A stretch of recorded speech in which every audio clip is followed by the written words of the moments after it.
এই তুমি ঘরের পিছনে জঙ্গলের মধ্যে কি করো হানে? ওই যেমন করে ডাটা হয়েছে, ওই যে লাল শাক লাগাইছিলাম, যে ডাটা হয়েছে, ডাটা দিয়ে কি করবা তাই?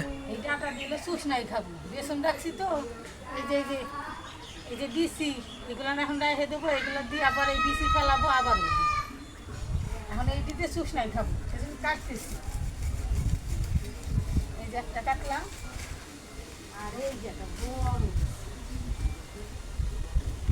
এবার মুখা,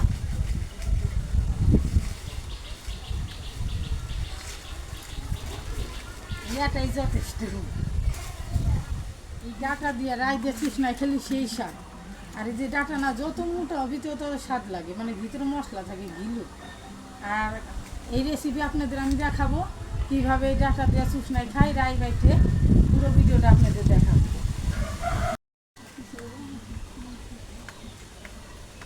ডাটাগুলো চুষনায় রান্না করার জন্য যে এরকম করে চাইছে ডুম ডুম করে কাটিয়ে নিতে হবে। এই যে এটা চাইছে নিতেছি, কাটা হয়ে গেলে তারপরে আমি রান্না করবো রাই বাইতে। পুরো ভিডিওটা দেখবেন আশা করি। তো ডাটাগুলো পরিষ্কার করতে সময় লাগবে, তার জন্য আমি ভাতটা আগে বসাই দিচ্ছি। চালটা ধুয়ে নিয়ে তারপর ভাতটা আগে বসা দেবো, তারপরে ডাটাগুলো আমি কাটবো। এখন মশলাগুলো বাইটে নেব। জিরা বাটবো, আদা রসুন, তারপর বাদাম, তারপরে হলো আসল মশলা হলো এই যে রাই।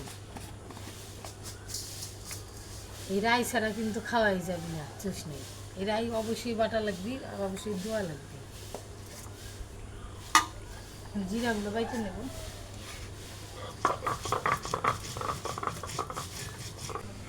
এখানে জিরা আর রসুন বাড়ছি, আদা বাটা আছে ফ্রিজে, এই জন্য এখন আলু পেঁয়াজ বাটা। এখন বাদাম বাইটে নেব।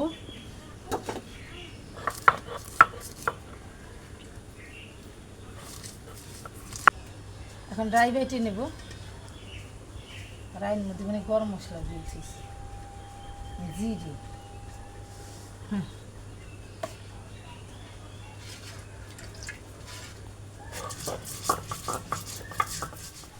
রাই বাটা আমার হয়ে গেছে। এখানে আমার সব রকমের মশলা বাটা হয়ে গেছে।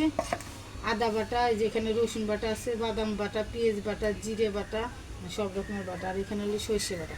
লাস্টে একটু গরম মশলা বাইটে দেবো।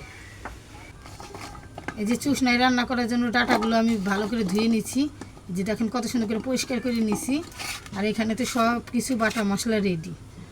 আর কড়াইতে আমার তেলটাও গরম হয়ে গেছে। এখন এই যে বাটা মশলাগুলো দিয়ে দেবো। এখানে সব রকমের বাটা মশলা।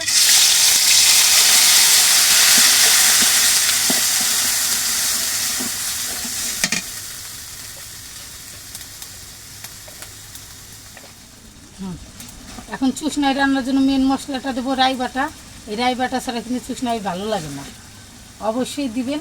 আর রাই বাটাটা একটু পরে দিবেন, তেলের মধ্যে দিলে কী হয় তিতে লাগে। আমি একটু পরে দিলাম, দেখেন কালারটাও কত সুন্দর হয়েছে।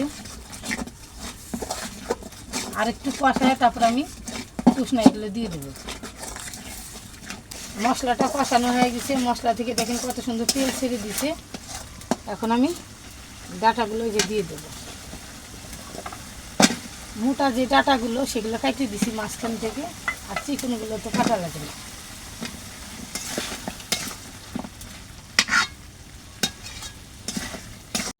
এরকম চুষনাই কে কীভাবে রান্না করেন আর কে কার এলাকায় কীভাবে খান অবশ্যই জানাবেন কমেন্টে।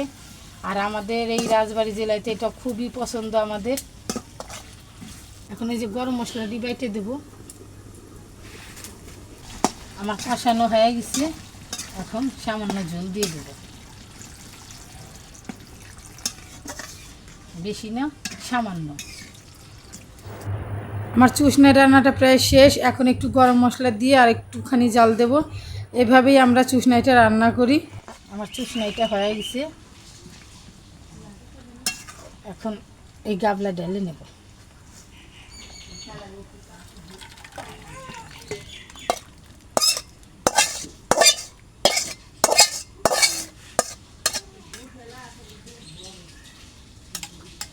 আমার চুষনাই রান্নাটা হয়ে গেছে। ড্রাই বেটে দেওয়ার জন্য দেখেন কত সুন্দর ঘন হয়েছে। আর এইভাবে যদি চুষনাইটা রান্না করা যায় মাছ মাংস থেকে, আপনারা এটাই দিয়ে খেতে চাইবেন। চুষনাই রান্নাটা কেমন হলো অবশ্যই জানাবেন। এই চুষনাইটা কামড় দিয়ে চুষে খাওয়া লাগে, তার জন্য এটার নাম হয়েছে চুষনাই রান্না করা। কালারটাও অনেক সুন্দর হয়েছে, খেতে অনেক মজা হবে মনে হচ্ছে। বিসমিল্লাহ। এভাবে ধরে চুষে খাওয়া লাগে।